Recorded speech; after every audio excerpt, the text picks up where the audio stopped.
Hi guys, good morning. आज मी भरपूर खुश आहे. माझी मॉर्निंग एकदम गुडगुड आहे, कारण की मला सापडलेली पैशांनी भरलेली बॅग. आता मी त्या पैशाचं करू काय? नाही, मी काहीच नाही करू शकत, कारण की ते पैशांनी भरलेली बॅग ना मला स्वप्नामध्ये पडलेली.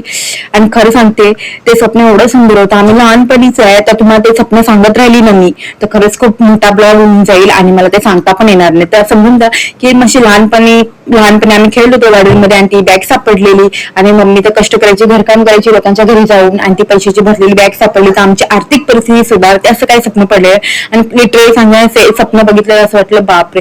त्या टायमाला एवढी खुशी असं वाटायचं की बापरे, आपली आर्थिक परिस्थिती सुधारणार, कारण की खूप गरीब परिस्थितीमधून आम्ही मोठी झालेलो आहे. आणि खरं त्या स्वप्नामुळे लहानपण आठवलं, लहानपणीच्या आठवणी, लहानपणीची फ्रेंड, लहानपणीचं सर्व काही. खरं सांगते ना, ते स्वप्न पडल्याच्यानंतर असं वाटत होतं की बापरे, ते लहानपणच खूप सुंदर होतं. कसंही होतं पण खूपच सुंदर होतं. काही टेन्शन नाही, काय नाही, गरीब परिस्थिती होती पण खरंच खूप. आता असं वाटेल लहानपणच खूपच. त्या टायमाला असं वाटायचं की बाबा कधी मोठे होणार, आपणच स्वतः आपली आर्थिक परिस्थिती सुधारू मोठे झाल्यावर. पण आता खरं सांगते ना, आता सुधारण्यासारखं आहे, पण ते लहानपण नाहीये. चला जाऊ द्या, ते तर काय. संध्याकाळी माझं पिल्लू जातो खेळायला, आणि खरं सांगू ना, संध्याकाळी झाली आणि आता मस्त असं डाळ भात वगैरे बनवून घेतला आणि जेवून घेतलं. आणि संध्याकाळी गरम होते म्हणून आम्ही जेवण वगैरे जातो थोडं बाहेर फिरण्यासाठी.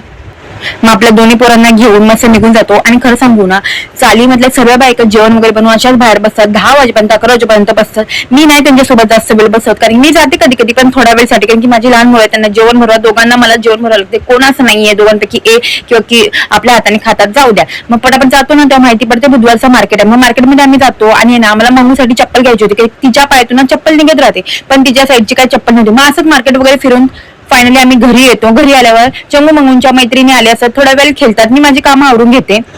तर अशी आपली सिंपल लाईफ असते, जी डेली रुटीन मध्ये तुम्हाला मी शेअर करते. आय होप तुम्हाला व्हिडिओ आवडला असेल तर नक्की व्हिडिओ लाईक करा आणि प्लीज आमच्या चॅनलला सबस्क्राईब करा.